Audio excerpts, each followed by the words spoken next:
नमस्कार, यो हो TV today network. TV today समाचारमा स्वागत छ। म विनिता केसी। सुरु गरौं अहिलेसम्मका मुख्य समाचारबाट। तोकिएकै मितिमा प्रतिनिधि सभा निर्वाचन हुने प्रधानमन्त्री ओलीको भनाई। निर्वाचन मुलुकको आवश्यकता भएको दावी। राष्ट्रियता कमजोर पार्न खोजिएको आरोप। भारतको रक्सौलमा नेपाली ट्याङ्करबाट निरन्तर पेट्रोल र डिजेल चोरी। तेल तस्कर ट्याङ्करको प्रत्यक्ष मिलीभगतमा तस्करी। पटक पटक तेल चोरी हुँदा पनि निगम मौन। प्रतिनिधि सभा विघटनको जवाफ राष्ट्रपतिबाट सर्वोच्चलाई जवाब। विघटनको विषयमा सरकारले पनि जवाफ फर्कायो। संविधान गतिशील भएको सरकारको दावी। महोत्तरीका बजार तथा बैंकमा सिक्का पैसा चल्न छाडे। राष्ट्र बैंक लगायतका निकायको आधिकारिक सूचना बिना प्रचलनमा रोक। सिक्का चल्न छोडेपछि सर्वसाधारण अन्योलमा। र प्रधानमन्त्री कप राष्ट्रिय महिला क्रिकेटको उपाधि प्रदेश 1 लाई एफएफ 6 रनले पराजित। जितका लागि रुबिना र एलिसाको दुई विकेट। अब समाचार विस्तारमा। प्रधानमन्त्री केपी शर्मा ओलीले तोकिएकै समयमा प्रतिनिधि सभाको निर्वाचन हुने बताउनु भएको छ। आइतबार नेपाल कम्युनिष्ट पार्टी नेकपाको आफूपक्षको अखिल नेपाल राष्ट्रिय स्वतन्त्र विद्यार्थी युनियन अनेरा सोब्यू केन्द्रीय कमिटिद्वारा आयोजित उपत्यका स्तरीय कार्यकर्ता भेलालाई सम्बोधन गर्दै प्रधानमन्त्री ओलीले सरकारले तोकेकै मिति वैशाख 17 र 27 गते प्रतिनिधि सभाको निर्वाचन हुने बताउनु भएको हो। प्रतिनिधि सभाको चुनाव नेपाली जनता र देशको आवश्यकता भएकाले चुनाव तोकिएकै समयमा हुने उहाँको भनाइ छ। नयाँ वर्ष लाग्ने बित्तिकै 2078 सालको वैशाखमा प्रतिनिधि सभाका लागि नयाँ निर्वाचन हुनेछ। कतिपय व्यक्तिहरू शक्तिहरूले भ्रम अन्यल फिजाउन खोजिरहेका छन्। चुनाव हुँदै हुँदैन। म साथीहरूलाई आग्रह गर्न चाहन्छु त्यस्ता भ्रममा नपर्नुहोस्। चुनाव वैशाख 17 गते हुन्छ। चुनाव वैशाख 27 गते हुन्छ। 2 दिनमा गरेर 2 चरणमा चुनाव। प्रधानमन्त्री ओलीले संविधान र कानूनले विघटित संसद पुनर्स्थापना गर्न नमिल्ने भन्दै विघटित संसद नबौरिने पनि बताउनु भयो। पार्टीभित्रै बसेर आन्दोलनको बदनाम गरेको र सरकारको काम बदनाम गराउन मात्रै समय बर्बाद गरेकाले संसद भङ्ग गर्नु परेकोमा उहाँले जोड दिनुभयो। अब पालो स्पेशल रिपोर्टको।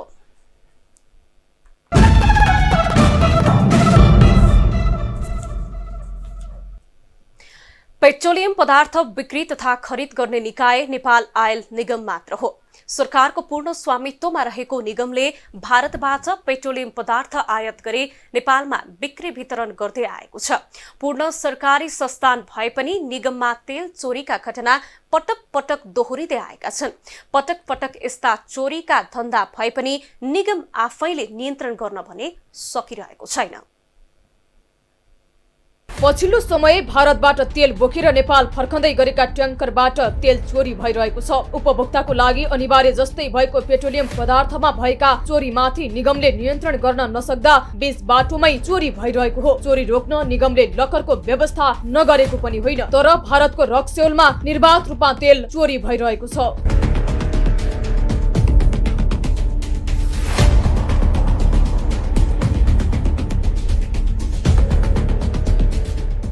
पछिल्लो समय नेपालमा भन्दा भारतका खुल्ला बजारमा पेट्रोलियम पदार्थको मूल्य घटेको छ। मूल्य घटेको मौका छोपी तेल चोरीको धन्दा चलेको हो। यस्तो धन्दा हिजो पनि थियो, आज पनि दोहोरिँदै आएको छ। तर निगमको अनुगमनको अभाव छ नै। यस्तो चोरी धन्दामा निगमका कर्मचारी, ट्याङ्कर चालक र तेल तस्करहरूको मिले मतोमा निर्बाध रूपमा चोरी भइरहेको हो। यो जुन तेल ट्याङ्करहरूबाट जुन तेलको चुहावट भइरहेको छ त्यो एकदमै देशलाई आर्थिक रूपले नोक्सान गर्ने, अर्थतन्त्रमा प्रत्यक्ष असर पार्ने काम भइराखेको छ।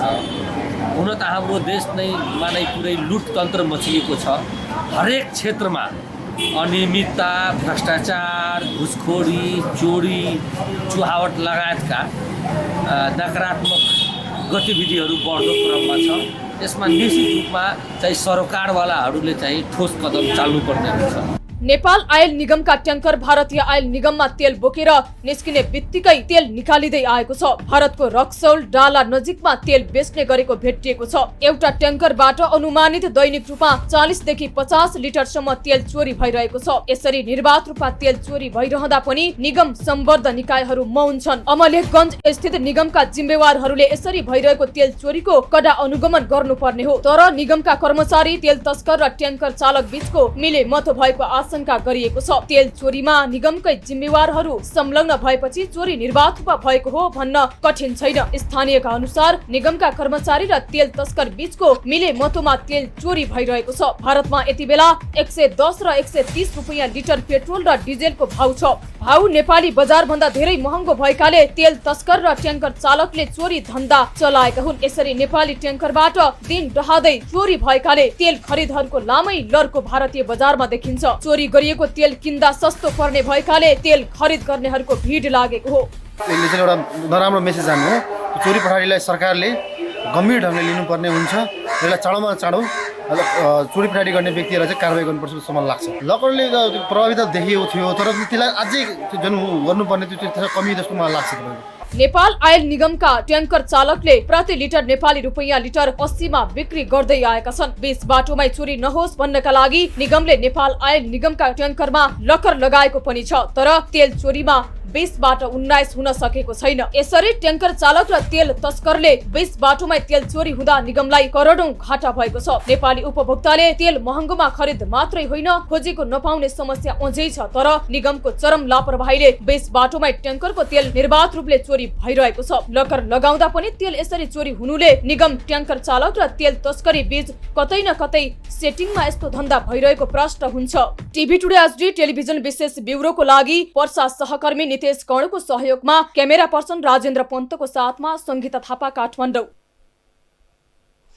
नेपाल कम्युनिस्ट पार्टी नेकपा प्रचण्ड माधव समूहको स्थायी कमिटी बैठकले पार्टीभित्रको सांगठनिक कार्यविभाजन गर्न कार्यदल गठन गरेको छ। आइतबार पार्टी कार्यालय पेरिस डाँडामा बसेको बैठकको निर्णय सुनाउँदै प्रवक्ता नारायण काजी श्रेष्ठले सांगठनिक काम गर्न अध्यक्ष नेपालको संयोजकत्वमा कार्यदल बनेको र भोलि बस्ने बैठकले कार्यदललाई अन्तिम रूप दिने बताउनुभयो। बैठकमा अध्यक्षद्वय प्रचण्ड र नेपालले नेपाली कम्युनिस्ट आन्दोलनको रक्षाका लागि दृढतापूर्वक अघि बढ्ने सबै नेता कार्यकर्तालाई अपील गर्नुभएको छ।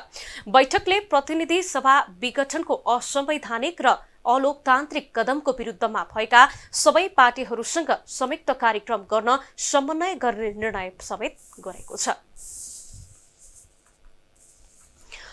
प्रतिनिधि सभाका सभामुख अग्निप्रसाद सापकोटाले अहिलेको अवस्थामा प्रधानमन्त्रीलाई संसद विघटन गर्ने अधिकार नभएको जवाब सर्वोच्च अदालतमा पठाउनु भएको छ। संसद विघटन असंवैधानिक भएको भन्दै परेको रिटमा राष्ट्रपति कार्यालय, प्रधानमन्त्री र सभामुखलाई समेत विपक्ष बनाएर सर्वोच्चमा रिट परेको हो। जवाबमा उहाँले आफू रिटको विपक्षमा नभएको समेत उल्लेख गर्नु भएको छ। प्रतिनिधि सभा विघटन विरुद्ध 1 दर्जन भन्दा बढी रिट दायर भएका छन्। समाचारमा पालो छोटो विश्रामको।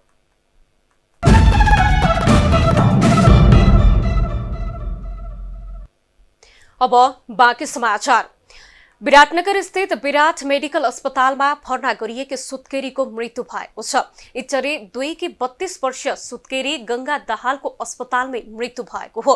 सामान्य अवस्थामा शनिबार 12 बजे अस्पताल पुर्याइएकी गंगाको मृत्यु भएपछि आफन्त आक्रोशित भएका हुन्। सुत्केरीका आफन्त र अस्पताल प्रशासन बीच सहमति भएको छ। सहमति अनुसार अस्पताल प्रशासनले नवजात शिशुको उपचार र बिमा गरिदिने भएको छ।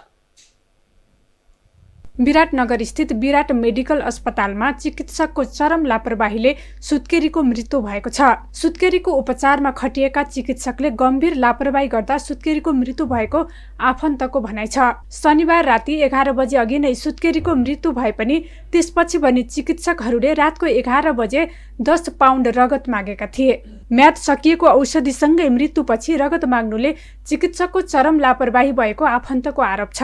लास्टमा सबै कुरा हामीले पूरा गरेपछि पेसेन्टलाई झिक्यो क्या, कुन अवस्थामा झिक्यो, डेथ हुनुभयो अब चाहिँ भनेर उनीहरूले पेसेन्ट झिक्यो होइन। हामीले बुझेअनुसार उनीहरूले चाहिँ न डक्टरको नाम दिएको छ, कसले अपरेसन गरेको डक्टरको नाम दिँदैन। किन दिँदैन? हाम्रो आशंका भनेको स्टुडेन्टले प्र्याक्टिकल केस हुनसक्छ भन्ने हो। त्यो हामीसँग प्रुफ केही पनि छैन। हामीले आशंका गरेको कुन डक्टरले गरेको भन्दाखेरि भन्दैन होइन। हजुरको गल्ती स्वीकार्नुहोस् भन्दाखेरि उनीहरूले स्वीकारेको छैन। आफन्तले अस्पताल प्रशासनमा प्रदर्शन गरेपछि अस्पताल प्रशासन, मानव अधिकार कर्मी र पीडित पक्षबीच वार्ता भएको थियो।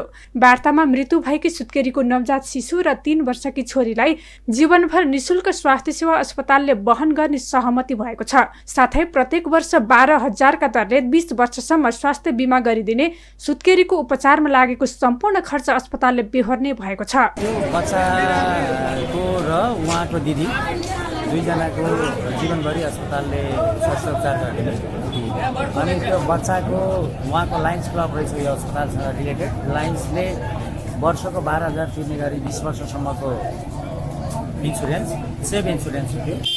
अनि अहिलेसम्म जे जति खर्चहरू भएको छ यहाँ त्यो निःशुल्क गर्ने भन्ने आधारभूत सहमति भएर दुईपक्षी कागज। सामान्य अवस्थामा रहेकी सुत्केरी महिलाले क्षणभरमा ज्यान गुमाउँदा परिवारमा पीडा त थपिएकै छ। अर्कातर्फ श्रीमानलाई जीवनभर नमिटिने दाग लागेको छ। उपचारमा खटिएका डाक्टरका कारण कति गङ्गाको ज्यान गइरहेको छ। यसरी यतातर्फ राज्यको गम्भीर ध्यान नपुग्दा यस्ता लापरवाहीले धेरै सुत्केरीहरू अस्पतालमै मृत्यु कुर्ने दिन नदोहोरिएला भन्न सकिन्न। टिभी टुडे HD टेलिभिजन जिल्ला ब्युरोको सहयोगमा सुनसरी सहकर्मी प्रकाश तिमसिनाको रिपोर्ट। संसद विघटन भएसँगै 38वटा विधेयक निष्क्रिय बनेका छन्। प्रतिनिधि सभामा कायमै रहेका 37 र राष्ट्रिय सभामा पठाएको एक विधेयक गरी 38वटा विधेयक निष्क्रिय बनेका हुन्। विधेयकहरूलाई पुनः सुरुवातकै बिन्दुबाट सुरु गर्नुपर्ने भएकाले कानून बनाउन ढिलाइ हुने निश्चित भएको छ। यससँगै 38 विधेयक निष्क्रिय हुने अवस्थामा पुगेको हो। विघटन भएको अवस्था छ। भलै त्यो अदालतमा विचार दिने मुद्दा छ। यदि अदालतबाट पुनर्स्थापना भएर आयो भने त्यो अर्को कुरा भयो। यदि भएन भनेदेखि अहिले हेर्ने भने प्रतिनिधि सभामा उत्पत्ति भएका विधेयकहरू र प्रतिनिधि सभामै विचार दिनुभएका विधेयक अथवा प्रतिनिधि सभामा प्रस्तुत भएर विचार दिनुभएका विधेयक र प्रतिनिधि सभाबाट उत्पत्ति भएर राष्ट्रिय सभामा विचार दिनुभएका विधेयकहरू निष्क्रिय हुँदा यसको व्यवहार राज्यलाई निकै पर्ने देखिएको छ। राष्ट्रपतिको कार्यालयले प्रतिनिधि सभा विघटनबारे आइतबार सर्वोच्च अदालतलाई आफ्नो लिखित जवाब पेश गरेको छ। मन्त्री परिषदको सिफारिस अनुसार नै राष्ट्रपतिबाट प्रतिनिधि सभा विघटन र नयाँ निर्वाचन मिति घोषणा भएको तर्क गरेको छ।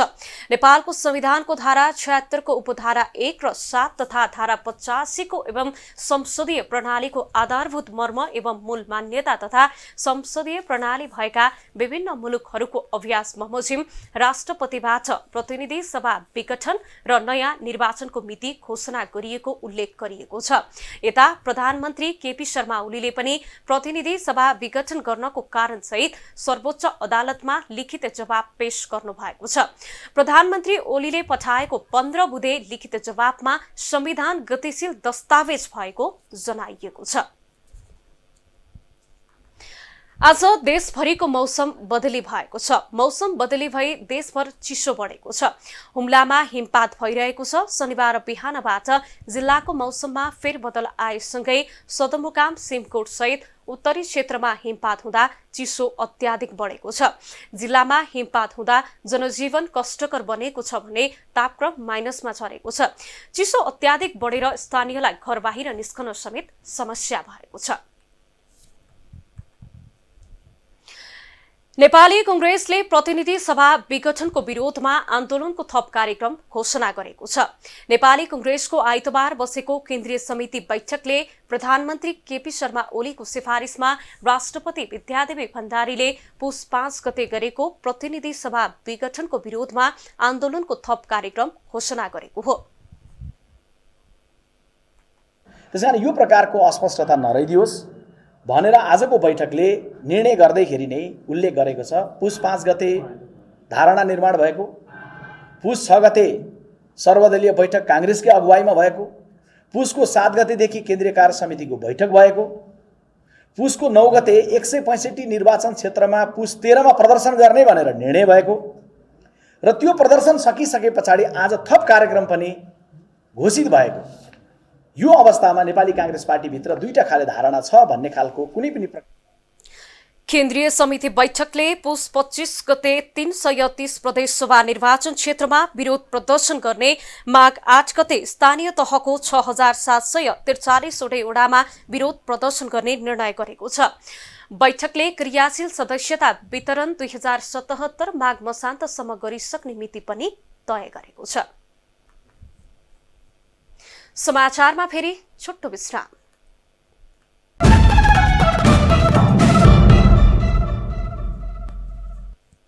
अब आर्थिक समाचार।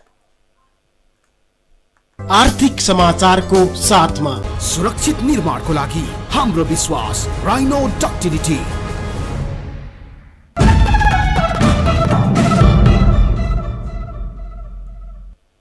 महोत्तरी हाट बजारमा सिक्का पैसा चल्न छोडेको छ। फुटकर बजारमा वस्तु खरिद गर्दा सिक्का पैसा लिन छोडिएको हो। जिल्लाका जलेश्वर सहितका विभिन्न गाउँ शहरमा रहेका हाट बजार र पसलमा सिक्का पैसा चल्न छोडेको छ। स्थानीय व्यवसायीहरूले ग्राहकले सामान खरिद गर्दा सिक्का रकम लिन छाडेका छन्। खुद्रा सामान खरिद गर्न सिक्का पैसा लिएर बजार पुगे पनि सिक्का व्यवसायीले लिन छोडेपछि सर्वसाधारण यति बेला मर्कामा परेका छन्।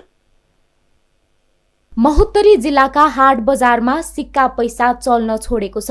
संघीय सरकारले सिक्का पैसामा रोक नलगाए पनि जिल्लामा अहिले सिक्का पैसाहरू व्यवसायीदेखि ब्याङ्कसम्मले पनि लिन छोडेका छन्, जसका कारण दैनिक उपभोगका सामान खरिदारी गर्ने स्थानीयलाई मुस्किल भएको छ। सिक्का पैसा बजार तथा ब्याङ्कमा नचल्दा स्थानीयलाई असहज भएको छ।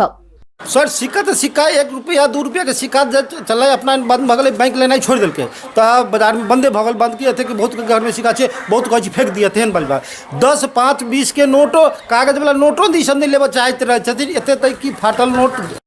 जिल्लामा अहिले पसले तथा हाट बजारमा सामग्री बेच्न बसेका व्यापारी व्यवसायीले खुद्रा पैसा 1 रुपैयाँ 2 रुपैयाँ र 5 रुपैयाँका सिक्का लिँदैनन्। बजार तथा ब्याङ्कमा सिक्का पैसा चल्न छोडे पनि यसका विषयमा निजी क्षेत्रदेखि ब्याङ्किङ क्षेत्र मौन छन्। मौजदात सिक्का पैसा लिएर बजारमा सामान खरिद गर्न पुगे पनि नचल्ने भएपछि उपभोक्ता मारमा परेका छन्। सम्बन्धित निकायले यस विषयमा मौन रहँदै आएको छ। सानोतिनो बजार छन्, केही कुरा त्यस्तो आउन सक्छ, त्यसलाई हामीले चाहिँ पुनः एकपल्ट अनुगमनको क्रममा त्यसलाई प्राथमिकता दिई चाहिँ त्यस्ता समस्यालाई समाधान गर्नेछौँ। उपभोक्ताले कुनै पनि पसलमा खुद्रा पैसा लिएर गएमा व्यवसायीहरूले सिक्का पैसा नचल्ने जवाफ दिँदै आएका छन्। बजार तथा ब्याङ्कमा सिक्का पैसा चल्न छोडेपछि स्थानीय मारमा पर्दै आएका छन्। बजार तथा ब्याङ्कमा सिक्का पैसा चलन चल्तीमा रोकिएको विषयमा राष्ट्रिय वाणिज्य ब्याङ्कले जानकारी नभएको जवाफ फर्काएको छ। हामीले त दिइरहेको छौँ होइन, बाहिरको बजारमा के भइरहेको छ त्यो हामीलाई थाहा भएन, तर यहाँ त पोइन्ट त दिइरहेको छौँ हामीले। 1 रुपैयाँ 2 रुपैयाँ जे भयो भने हामीले दिने गरेको छ। सिक्का पैसा चलन चल्तीमा रोक लगाउने अधिकार राष्ट्र ब्याङ्कलाई मात्रै छ। सिक्का प्रचलनमा रोकको कुनै पनि आधिकारिक सूचना राष्ट्र ब्याङ्कले दिएको पनि छैन। तर महोत्तरीका सहर बजारमा सिक्का पैसामा रोक लगाउन थालिएको छ। सिक्का प्रयोगमा रोक लगाइए पनि सम्बन्धित निकायहरूको कुनै प्रतिक्रिया अझैसम्म सार्वजनिक भएको छैन, जसले गर्दा आम नागरिक अलमलमा परेका छन्। यसर्थ यस विषयमा सम्बन्धित निकायको आधिकारिक धारणा सार्वजनिक हुन जरुरी छ। टिभी टुडे एसडी टेलिभिजन जिल्ला ब्युरोको सहयोगमा महोत्तरी सहकर्मी नवीन चौधरीको रिपोर्ट। आइतबार शेयर बजारमा नेप्से परिसूचकले नयाँ रेकर्ड कायम गरेको छ। नेप्से परिसूचक 4.22% अर्थात् 88.12 अङ्कले बढेर 2175.39 बिन्दुमा बन्द भएको हो। यो अङ्क अहिलेसम्मकै उच्च रहेको छ। दिनभर 212 कम्पनीको 6 अर्ब 34 करोड 40 लाख 17 हजार रुपैयाँ बराबरको 1 करोड 40 लाख 26 हजार 886 किता शेयर खरिद बिक्री भएको छ। बजारले नयाँ उचाइ बनाउँदै जाँदा लगानीकर्तामा उमङ्ग थपिएको छ, जसका कारण बजारमा शेयरको माग बढेको छ। अर्कोतर्फ वित्तीय प्रणालीमा पनि अधिक तरलता छ। ब्याङ्क ब्याज दर पनि सस्तो भएको छ। अब विश्व समाचार।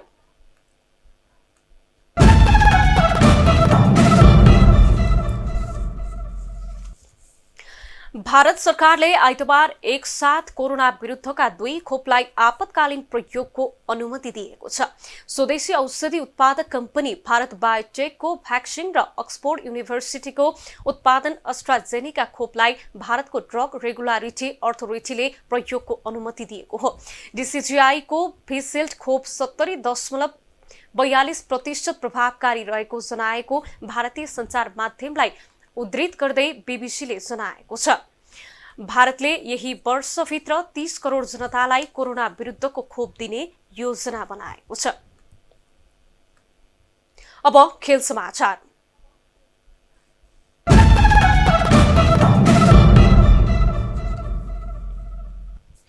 प्रधानमन्त्री कप राष्ट्रिय महिला टी20 क्रिकेट प्रतियोगिताको उपाधि प्रदेश 1ले जितेको छ। दाङको लमही क्रिकेट मैदानमा भएको खेलमा प्रदेश 1ले विभागीय डिफेन्डिङ च्याम्पियन एफएफलाई 5 रनले पराजित गरेको हो। टस जितेर ब्याटिङ रोजेको प्रदेश 1ले निर्धारित 20 ओभरमा 4 विकेट गुमाउँदै 105 रन बनाउन सफल भएको थियो। प्रदेश 1ले दिएको 106 रनको लक्ष्य पछ्याउने क्रममा रहेको एफएफ 20 ओभरमा 7 विकेट गुमाएर 49 रन बनाउन सफल भएको छ। जससँगै प्रदेश 1ले 5 लाख र उपविजेता एफएफले 3 लाख रुपैयाँ पाएको छ। प्रदेश 1ले पहिलो पटक प्रधानमन्त्री कप राष्ट्रिय महिला क्रिकेट प्रतियोगिताको उपाधि जितेको हो। समाचार सकियो। समाचारबाट बिदा लिनु पूर्व मुख्य समाचार फेरि एकपटक। तोकिएकै मितिमा प्रतिनिधि सभा निर्वाचन हुने प्रधानमन्त्री ओलीको भनाई। निर्वाचन मुलुकको आवश्यकता भएको दावी। राष्ट्रियता कमजोर पार्न खोजिएको आरोप। भारतको रक्सौलमा नेपाली ट्याङ्करबाट निरन्तर पेट्रोल र डिजेल चोरी। तेल तस्कर ट्याङ्करको प्रत्यक्ष मिलीभगतमा तस्करी। पटक पटक तेल चोरी हुँदा पनि निगम मौन। प्रतिनिधि सभा विघटनको जवाफ। राष्ट्रपतिबाट सर्वोच्चलाई जवाफ। विघटनको विषयमा सरकारले पनि जवाफ फर्कायो। संविधान गतिशील भएको सरकारको दावी। महोत्तरीका बजार तथा ब्याङ्कमा सिक्का पैसा चल्न छाडे। राष्ट्र ब्याङ्क लगायतका निकायको आधिकारिक सूचना बिना प्रचलनमा रोक। सिक्का चल्न छाडेपछि सर्वसाधारण अन्योलमा। र प्रधानमन्त्री कप राष्ट्रिय महिला क्रिकेटको उपाधि प्रदेश 1लाई एफएफ 6 रनले पराजित। जितका लागि रुबिना र एलिसाको 2 विकेट। हामीलाई TV today Nepal apps download गरी विश्वभर प्रत्यक्ष हेर्न सक्नुहुनेछ। साथै www.tvtoday.news.com मा गई हेर्न र पढ्न पनि सक्नुहुनेछ भने फेसबुक, युट्युब र ट्विटरमा समेत फलो गर्न सक्नुहुनेछ। विकास निर्माण र जनसरोकारको विषयमा हाम्रो आवाज जारी छ। अहिलेलाई सम्पूर्ण समाचार युनिटका साथ म विनिता केसी पनि बिदा चाहन्छु। टिभी टुडे एचडी हेर्दै गर्नुहोला। नमस्कार।